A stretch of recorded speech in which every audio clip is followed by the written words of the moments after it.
आस्तिकस्य मुनिर्माता भगिनी वासुकिस्तथा जरत्कारु मुनिर्पत्नी मनसा दिव्यै नमो नमः।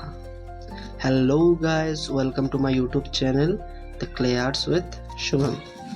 तो आज हम बनाने जा रहे हैं बंगाल की लोक प्रचलित देवी माता मनसा की मूर्ति।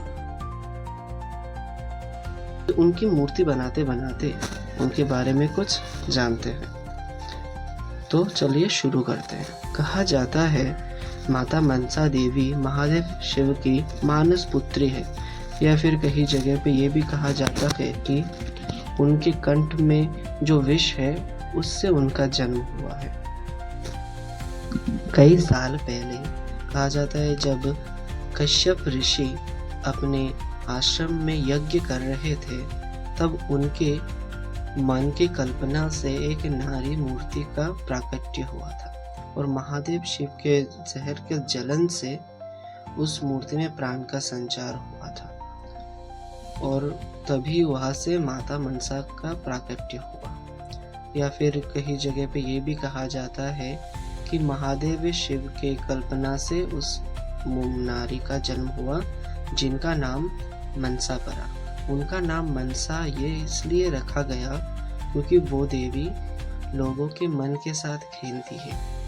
वो देवी लोगों के मन को पवित्र कर देती है। उनके मन के जहर को या हो तन के जहर को, वो दोनों को ही हरण कर लेती है, जिसकी वजह से उनको विषहरी भी कहा जाता है। वह चतुर्भुजा होती है।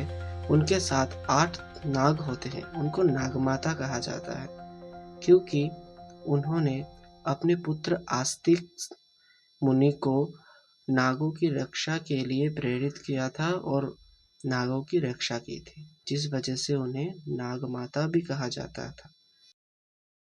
उनके पति का नाम था जरत्कारु और उनका नाम एक था जरत्कारु।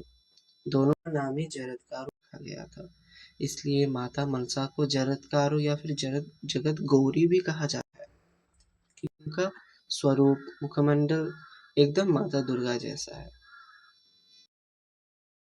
कहा जाता है जब पहली बार वे कैलाश पर्वत पे अपने माता और पिता से मिलने आए थे, तब माता पार्वती ने उनको पहचान नहीं पाया था और अपने सौतन समझ के उनके ऊपर कमल की डंडी से प्रहार कर दिया था, जिससे उनके एक आंख खराब हो गई थी। बाद में जब माता को पता चला कि वो उनकी पुत्री है, तब उन्होंने उनको स्वीकार किया था। माता मनसा की पूजा चंद्रधर के हाथों शुरू हुई थी, जिस पे